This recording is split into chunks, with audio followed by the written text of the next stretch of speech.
First Contact and Distress. The Starstream Alliance had existed for over 3,000 cycles, uniting 24 species across 7 star clusters in an era of unprecedented peace and scientific advancement. Their elegant ships glided between stars on currents of manipulated spacetime. Their worlds were gardens of biological and technological harmony, and their conflicts were settled by councils of philosopher diplomats. They had forgotten what it meant to fear. Captain Alara Caney stood before the Alliance Council chamber, her dark uniform a stark contrast to the flowing iridescent robes of the assembled representatives. The massive amphitheater on Harmony Station housed delegates from every Alliance species, their biology as diverse as their cultures. Some floated in suspension tanks, others perched on specialized seating, but all regarded the human with the same mixture of curiosity and unease. "The Earth Confederation thanks you for this opportunity," Caney said, her voice steady despite the tension. "We may be newcomers to your galactic community, but we bring perspectives and capabilities that will benefit us all." High Counselor Vix Tan, a tall, willowy being with translucent skin that pulsed with bioluminescent patterns, inclined his elongated head. Captain Kane, Earth's petition for observer status has been granted, but we must express certain concerns. Regarding? Caney kept her expression neutral. Your species evolved on what our xenobiologists classify as a Class 4 death world. The term hung in the air like an accusation. Extreme gravity, atmospheric toxins, dangerous radiations, aggressive predators, virulent microbes, and unpredictable weather patterns. Most notably, your species' history indicates over 10,000 years of continuous warfare. Caney had been briefed to expect this. Among the Alliance species, Earth was viewed as a nightmarish planet that had somehow produced sentient life. Humans were both fascinating and frightening to them, creatures forged in evolutionary conditions they considered unsurvivable. "We prefer to think of it as resilience through adaptive pressure," she replied. "The very challenges that shaped us have given humanity qualities that might complement the Alliance's strengths." Before the Council could respond, an emergency signal cut through the chamber. The central holographic display flickered to life, showing a being Caney had never seen before. Its crystalline body glimmered with internal light, faceted surfaces capturing and refracting the ambient illumination. "This is primary nexus shimmer through truth of the Luminari communion." The being's translated voice resonated with desperation. "Our outer colonies have fallen. The homeworld is under direct assault. We have less than 30 rotations before planetary defenses fail completely. The enemy is..." The transmission dissolved into static before briefly returning.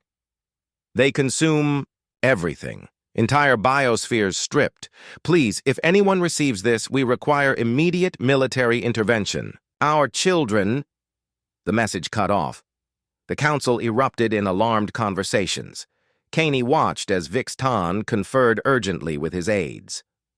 "The Luminari are not Alliance members," explained a small gelatinous being who had drifted near Caney. "I am Representative Globula of the Maroon Collective. The Luminari were an advanced civilization beyond the Sawtooth Nebula. We had opened preliminary diplomatic channels only recently." "And what's attacking them?" Caney asked. "Unknown. But there have been rumors of worlds going silent along the outer rim for some time."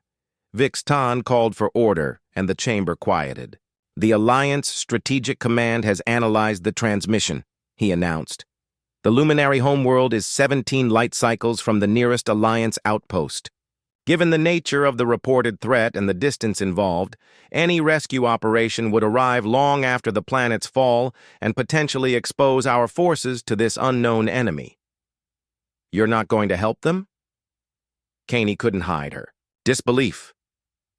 "Captain Caney," Vix Tan addressed her directly, "the Alliance maintains defensive capabilities, not an offensive military. Our ships are not designed for combat, and we lack the resources for a rescue operation at such distances. We will dispatch observation drones to gather intelligence and reassess the situation. Caney stepped forward. High Counselor, Earth can respond. The chamber fell silent. All attention turned to the human. Your world has only achieved interstellar flight within the last decade, someone objected. What could you possibly offer? Earth maintains a rapid response battle fleet, Caney replied. 5 carrier groups with full support elements. Using our fusion drive technology, we could reach the Luminari homeworld in 12 days. Battle fleet? The term seemed to disturb the assembled representatives.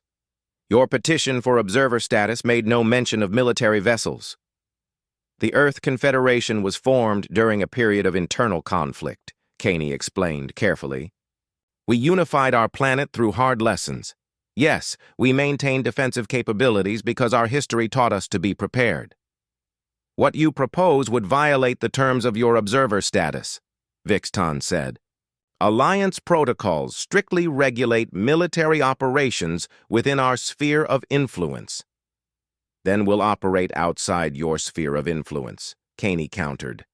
The Luminari aren't Alliance members, as Representative Globula pointed out. Their space is unclaimed by your treaties. This is highly irregular, Vixton said, bioluminescent patterns flashing with what Caney recognized as agitation. With respect, High Counselor, while the Alliance deliberates, an entire civilization is being exterminated. Caney's voice cut through the chamber. Earth will respond. I'm not asking for permission. I'm extending the courtesy of notification. As shocked murmurs spread through the chamber, Caney activated her comm unit. Admiral Chen, prepare the fleet for immediate deployment to these coordinates. Full combat configuration.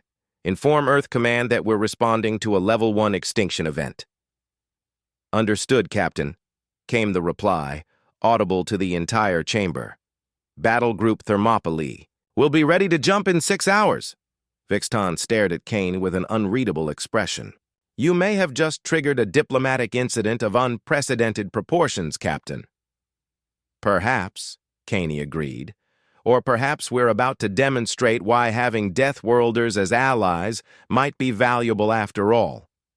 As she left the council chamber, Caney knew she might have just ended humanity's brief relationship with the Alliance before it truly began. But the decision wasn't difficult. Humans had their own code. You don't ignore a distress call, no matter the risk. That was something the comfortable, peaceful species of the Alliance had forgotten or never learned. Earth would remind them.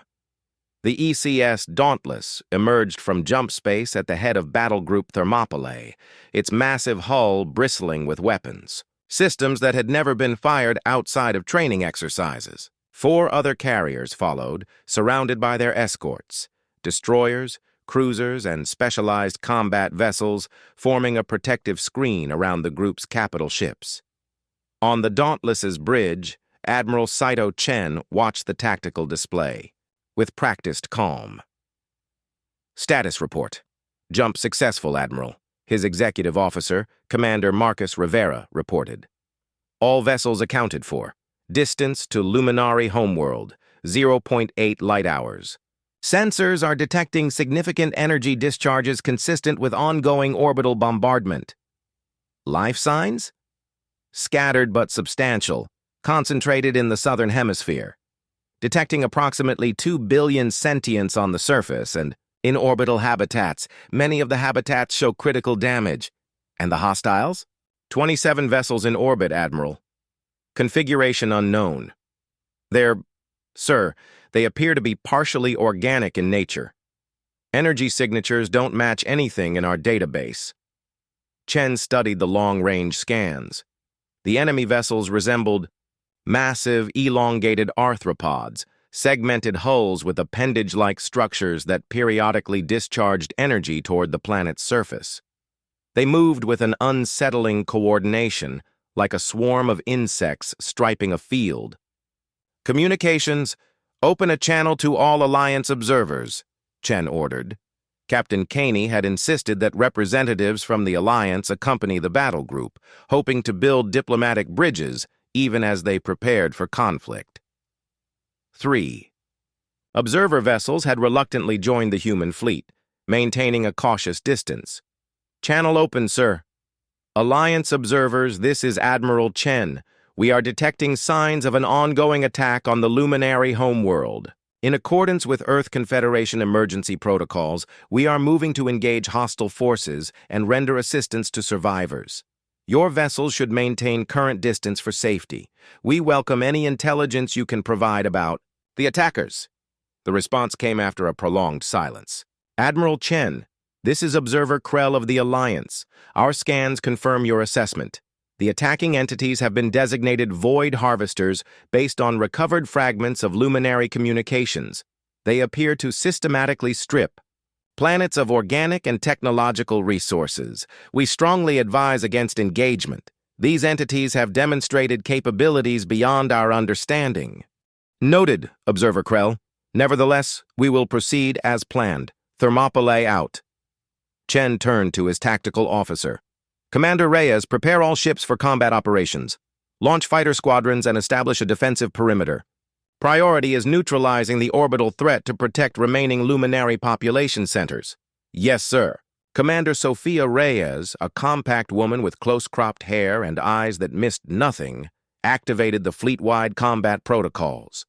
Throughout the battle group, pilots raced to their fighters, weapon systems came online, and Marines prepared for potential boarding actions or ground deployment.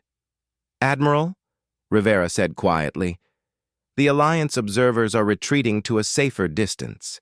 They believe we're committing suicide. Chen allowed himself a small smile. Then they'll have an excellent view of our funeral pyre or our victory. Either way, they're about to learn something about humanity. As the Earth fleet moved toward the besieged planet, the Void Harvesters broke off their bombardment. The arthropod-like vessels turned as one, orienting toward the approaching human ships with predatory precision. They've noticed us, Reyes. Observed. Good, Chen replied. Let's introduce ourselves properly. All vessels engage at will. Welcome to Earth's first interstellar combat operation, ladies and gentlemen. Let's make it one for the history books. The darkness of space lit up as the battle began. Humanity's baptism by fire among the stars. The response commander, Sophia Reyes, had spent 15 years in Earth's space forces, but nothing in her training had prepared her for the Void Harvesters. As her fighter squadron swept toward the enemy vessels, she watched in horrified fascination as the massive biomechanical constructs shifted, revealing orifice-like openings that pulsed with sickly light. Evasive pattern delta, she ordered over the tactical channel. Weapons free, but maintain distance. I want to see what we're dealing with before. Her warning came too late. One of the harvester vessels discharged a burst of energy that momentarily warped the very fabric of space. 3 human fighters caught in the effect simply ceased to exist, leaving not even debris. Holy shit, someone breathed over the comm. Focus, Reyes snapped. Adjust shields to rotating frequencies and keep moving. They can't hit what they can't predict. The human fighters darted and wove through space, their pilots quickly adapting to the enemy's attack patterns. Reyes noticed something crucial. The harvesters targeted predictable flight paths, struggling to track the intentionally chaotic movements of experienced human pilots. They're used to fighting more logical opponents, she realized. Tactical. Relay to the fleet. Irregular movement patterns confuse their targeting systems. Recommend random course changes every 7 seconds. Aboard the Dauntless, Admiral Chen incorporated this intelligence immediately. All vessels implement, Commander. Reyes's recommendation, cruiser groups, commence bombardment from multiple vectors. Carriers, maintain defensive posture and continue fighter deployment. The battle evolved rapidly. The Void Harvesters, encountering an enemy unlike any they had faced before, attempted to adjust their tactics, but the human fleet's responses were consistently unpredictable. A product of millennia of warfare that had taught humanity that survival often depended on being unpredictable. Admiral, Rivera reported. "We're getting telemetry from the surface. The Luminari are sending us tactical data about the harvesters."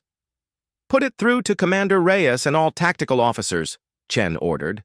The information streamed to Reyes's fighter. "They're a collective intelligence," she realized, studying the data. "Like a hive mind, but each vessel appears to be a semi-autonomous unit, and that's their weakness." Near the center of each harvester vessel was a cluster of neural tissue that coordinated its functions. More importantly, the vessels periodically synchronized with each other through pulses of quantum-encrypted data. "They share a common consciousness," Reyes reported to the fleet. "That's how they coordinate so perfectly. But it means they're vulnerable to simultaneous attacks. They can't process multiple threats at once."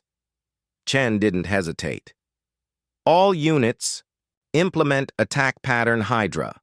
Multiple simultaneous strikes on designated coordinates." The Earth fleet split into task forces, each targeting a different harvester vessel but striking at precisely the same moment. The results were devastating. The harvesters, unable to process the sudden multiplication of threats, failed to respond effectively. 4 enemy vessels were destroyed in the first coordinated strike. In the Alliance observer vessel, the representatives watched in stunned silence. "Impossible," Observer Krell whispered. "They're actually winning." "Not winning yet," his colleague, Mira, countered. "But the humans, they fight differently than any species I've studied. Look at how they deliberately introduce chaos into their movements, how they embrace randomness as strategy." "Because they evolved in chaos," Krell realized. "Their death world forged them to thrive in conditions of unpredictability." The battle continued for hours, the human fleet gradually gaining the upper hand through adaptability and coordinated unpredictability, a paradox the harvesters seemed unable to resolve. But victory came at a cost. 2 human cruisers had been destroyed and a carrier had sustained heavy damage. As the last harvester vessels attempted to retreat, Admiral Chen ordered pursuit. "We can't allow them to regroup or call reinforcements. Commander Reyes, form a strike team. Board the command vessel and secure any intelligence you can about their origins and capabilities." "Yes, sir," Reyes acknowledged. "Request permission to invite Luminari specialists to join the boarding party. Their knowledge could be invaluable." "Granted," Chen replied, "but move quickly. I want that vessel secured before they can initiate self-destruct protocols." As Reyes's transport approached the massive harvester command ship, she studied the Luminari representatives who had joined her team. Their crystalline bodies pulsed with internal light, facets shifting subtly as they processed sensory information. "Thank you for coming," she said to the leader, who had introduced himself as Nexus Path Through Shadows. "Your people have done what we thought impossible," the Luminari replied, voice translating through a device that converted his crystalline resonances to human speech. "The harvesters have consumed 17 worlds before ours. No one has successfully repelled them until now. Tell me what to expect inside." Reyes gestured toward the looming vessel. "The interior will be disturbing," Path Through Shadows warned. "The harvesters incorporate biological material from consumed worlds into their vessels. You will see parts of many species." Reyes nodded grimly. "My team is prepared." She turned to the Marines accompanying her, 20 of Earth's finest soldiers, equipped with advanced combat exoskeletons and weapons designed to function in varied environments. "Remember, primary objective is intelligence gathering. Secondary is to disable the vessel's propulsion and weapons systems. Use non-standard movement patterns at all times." As they prepared to dock, Observer Krell's voice came through the comm. "Commander Reyes, the Alliance Council has reconsidered its position. We are dispatching support vessels to assist with Luminari evacuation and medical needs." "Better late than never," Reyes replied, not bothering to hide her disdain. "Maybe next time you'll respond when someone sends a distress call." The docking procedure completed with a metallic thunk that resonated through the transport. "Boarding team, move out," Reyes ordered.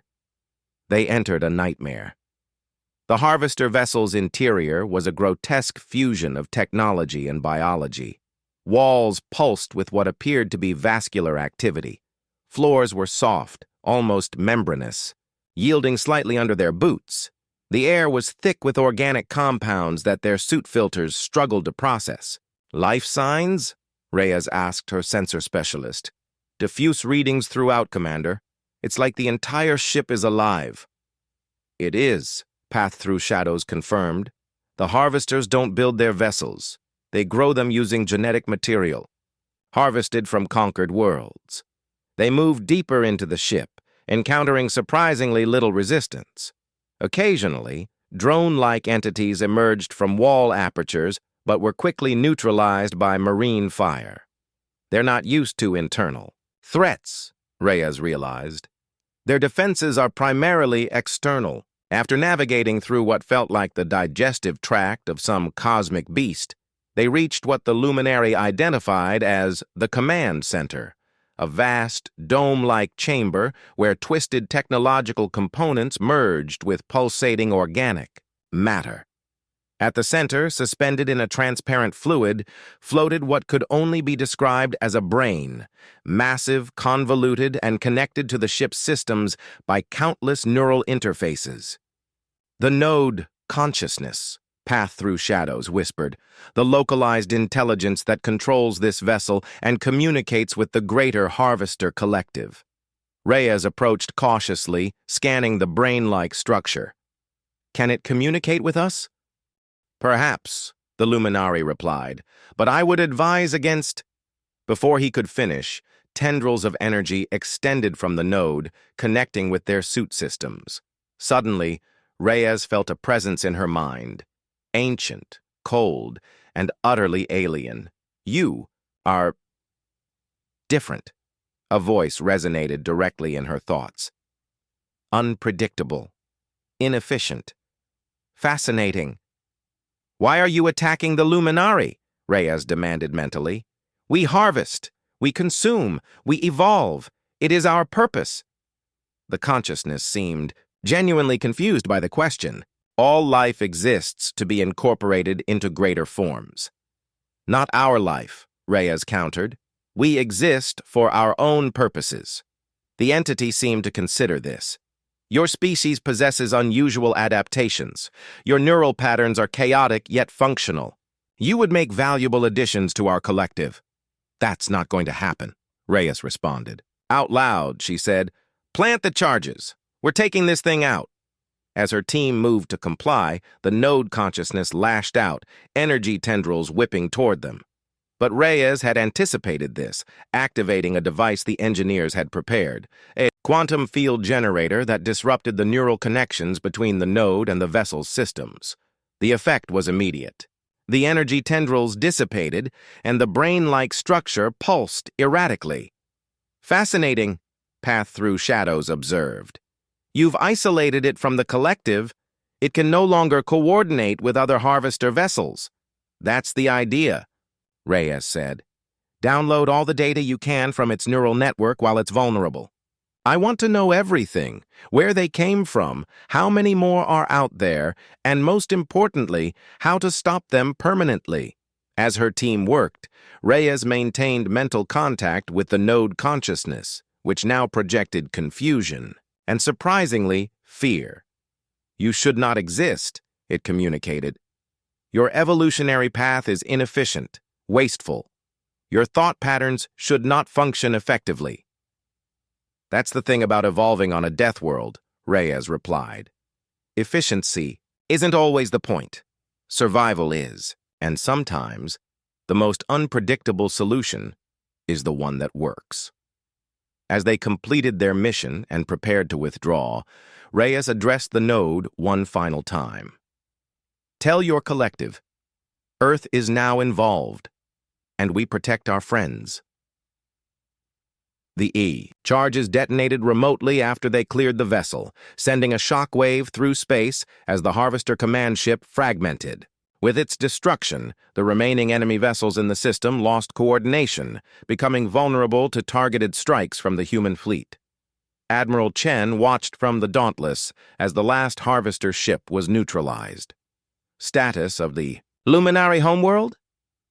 Population centers in the southern hemisphere largely intact, sir, Rivera reported. Approximately 1.8 billion survivors. Alliance medical ships are beginning evacuation of the critically injured. Chen nodded. Open a channel to Observer Krell. When the connection was established, Chen spoke without preamble. The immediate threat has been neutralized. I'm establishing a defensive perimeter around the Luminari homeworld while evacuation and recovery operations proceed. Admiral, Krell's voice sounded subdued. The Alliance Council has convened an emergency session. Your actions today have challenged many of our assumptions. Good, Chen replied. Sometimes assumptions need challenging. They have requested your presence and Captain Kane's once the situation here is stabilized. Tell them we'll be there. Chen paused. And Observer Krell? Next time someone sends a distress call, don't debate the practicality of responding. Just respond. As the communication ended, Rivera approached. Sir, Commander Reyes is returning with the boarding team. She reports they've secured significant intelligence about the harvesters. Good work, Chen said. Once she's aboard, I want a full debriefing. He turned to look at the view screen, where the battered but surviving Luminari homeworld rotated, slowly against the backdrop of stars. And get me a direct channel to Nexus Shimmer Through Truth. I want to personally assure them that Earth stands ready to help rebuild. As recovery operations began in earnest, human ships positioned themselves protectively around the Luminari world. The Alliance observers, initially distant and cautious, gradually moved closer, integrating their medical and evacuation efforts with the human military operation. A new era of galactic politics had begun, one in which humanity's unique nature, as Deathworlders, was no longer seen as merely an evolutionary curiosity, but as a valuable, perhaps essential component of galactic security. Deathworlders Ascendant, the Alliance Council chamber, had never been so crowded. Representatives from 37 species packed the massive amphitheater, many standing because all available seating was occupied.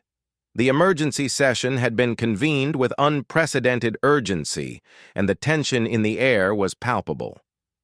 Captain Ilara Kaney and Admiral Saito Chen stood at the center of the chamber, flanked by Commander Sophia Reyes and a small delegation of Earth officials. Opposite them, a group of Luminari representatives shimmered with internal light, their crystalline bodies refracting the chamber's illumination in hypnotic patterns. High Counselor Vix Tan called for order, his bioluminescent patterns pulsing with formal gravity. This emergency session of the Starstream Alliance Council is now in session. Our purpose today is twofold: to address the Void Harvester threat and to reconsider Earth's status within the Alliance. Murmurs spread through the chamber. Before we begin formal proceedings, Vix Tan continued, Nexus Shimmer Through Truth of the Luminary Communion has requested to address the Council. The lead Luminari representative moved forward, their crystalline form catching the light in ways that created cascading rainbows across the chamber floor. Esteemed Council members, Shimmer Through Truth began, voice resonating through the translation system. 3 weeks ago, my civilization faced extinction. The Void Harvesters had consumed 11 of our colony worlds and descended upon our homeworld with overwhelming force. Our defenses failed. Our fleets were destroyed. Our plea for help was dismissed by this council as impractical. The accusation hung in the air like a physical presence. Many representatives shifted uncomfortably. Yet here I stand, along with representatives of my people who survived, 1.8 billion souls who would otherwise have perished. We survive because one species, newcomers to your alliance, chose to act when others would not. The Luminari turned toward the human delegation. The people of Earth, whom you classified as primitive Deathworlders, demonstrated courage and capability beyond anything we had witnessed in our 7,000 cycles of recorded history. Shimmer through truth's form brightened intensely. The Luminari Communion formally petitions for Alliance membership. However, we make this petition conditional. We will join only if Earth is granted full membership status with all associated rights and privileges. Furthermore, we pledge our resources and technology to Earth's military initiatives, regardless of the Council's decision. The chamber erupted in voices. Vix Tan struggled to restore order, his patterns flashing with agitation. Additionally, the Luminari continued once the noise subsided.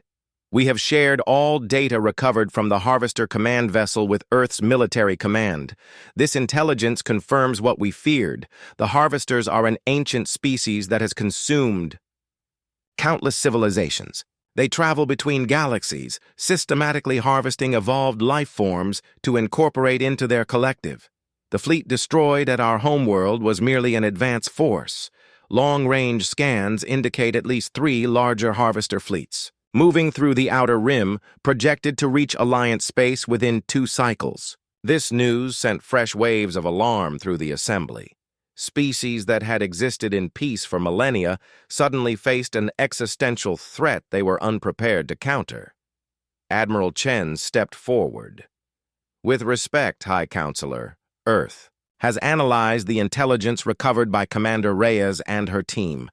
The Void Harvesters represent a significant but not insurmountable threat. Their technological capabilities exceed Alliance standards in some areas, particularly their use of integrated biological components, but their tactical approach has critical vulnerabilities. Vulnerabilities that humans seem uniquely positioned to exploit, Observer Krell noted, having risen from his delegation's seating. I witnessed the battle at the Luminari homeworld. The Harvester's hive-mind coordination, while providing perfect synchronization, leaves them vulnerable to unpredictable attack patterns. Precisely the kind of chaotic, adaptive warfare that humans excel at. Are you suggesting, asked a representative from the methane-breathing Volus hegemony, that we militarize the Alliance after 3,000 cycles of peace? That we follow the human model of development? I'm suggesting survival, Krell replied bluntly. The humans have demonstrated what we've long theorized. Species that evolve on harsh worlds develop adaptations that more benign environments don't necessitate. Captain Kane referred to it as resilience through adaptive pressure. I believe the evidence now supports this assessment. Captain Caney stepped forward. The Earth Confederation doesn't ask the Alliance to militarize or to abandon its peaceful principles. We propose a cooperative security arrangement. Alliance species continue their focus on scientific advancement, cultural development, and diplomatic initiatives, while Earth provides specialized security operations through a joint command structure. A division of labor based on evolutionary specialization, Vix Tan mused. Intriguing. More than intriguing. Necessary, Commander Reyes interjected. She activated a holographic display showing neural scan data from the Harvester node consciousness.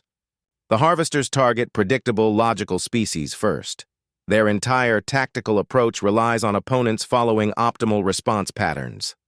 In their thousands of years of expansion, they've never encountered a species like humans, one that evolved through competing pressures rather than optimizing for specific environmental conditions. Our unpredictability confuses them, Reyes continued. Our willingness to accept losses for strategic advantages disturbs them. Our emotional responses, what you might consider primitive or inefficient, represent a form of cognition they cannot easily counter. She deactivated the display. In short, the very qualities that made you hesitant to fully accept humans into your alliance are the qualities that make us your best defense against this threat. The council deliberations continued for hours, with various factions arguing, positions ranging from full acceptance of Earth's proposal to suggestions that the alliance should retreat to inner systems and abandon outer colonies.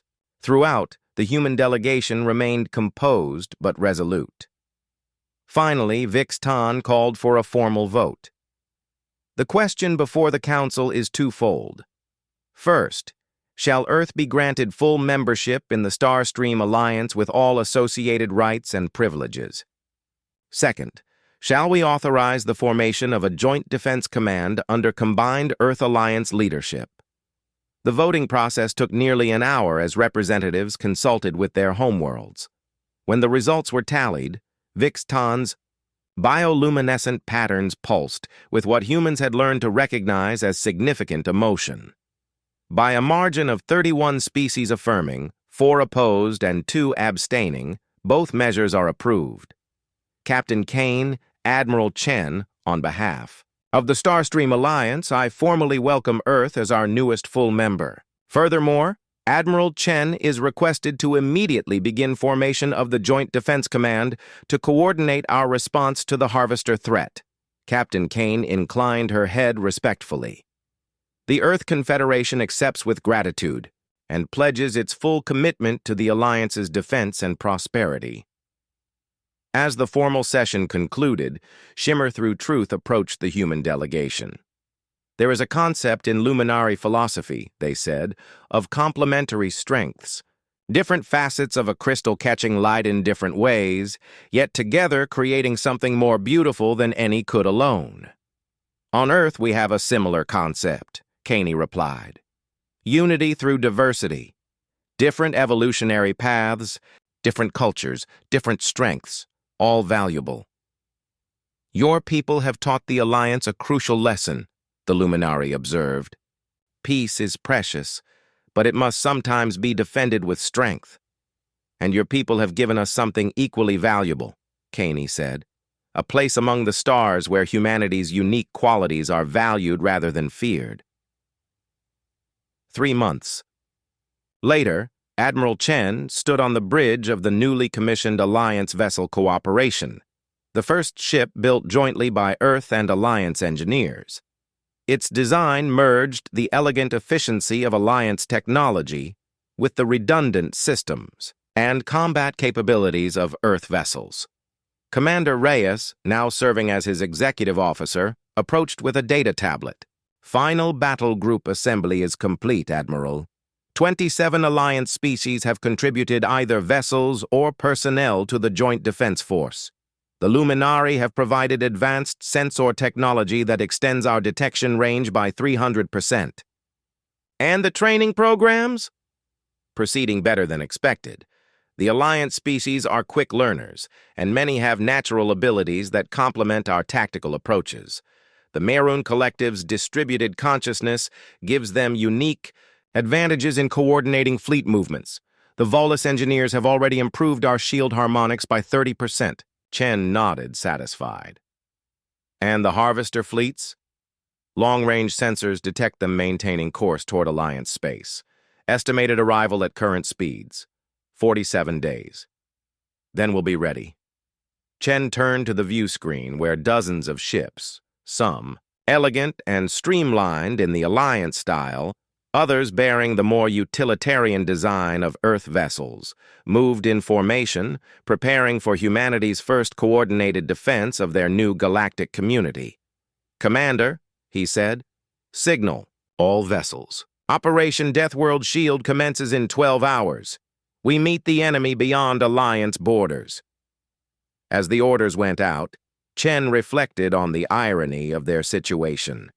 Humans had spent millennia fighting among themselves, developing weapons and tactics for use against other humans. They had evolved on a world so harsh that Alliance species considered it barely habitable. They had been viewed with suspicion and unease by the peaceful species of the Starstream Alliance. Yet those same qualities, the Death World adaptations, the warrior mindset, the ability to function in chaos, had transformed them from outsiders to the Alliance's most valued defenders. Evolution had shaped humanity in a crucible of adversity, forging a species that now stood as the vanguard against an ancient, implacable enemy. The Void Harvesters had awakened the sleeping Deathworlders, and in doing so, had sealed their own fate. In the vast darkness of space, the Joint Defense Force accelerated toward its rendezvous with destiny, humanity leading the charge not as conquerors but as protectors, Deathworlders who had found their purpose among the stars. End.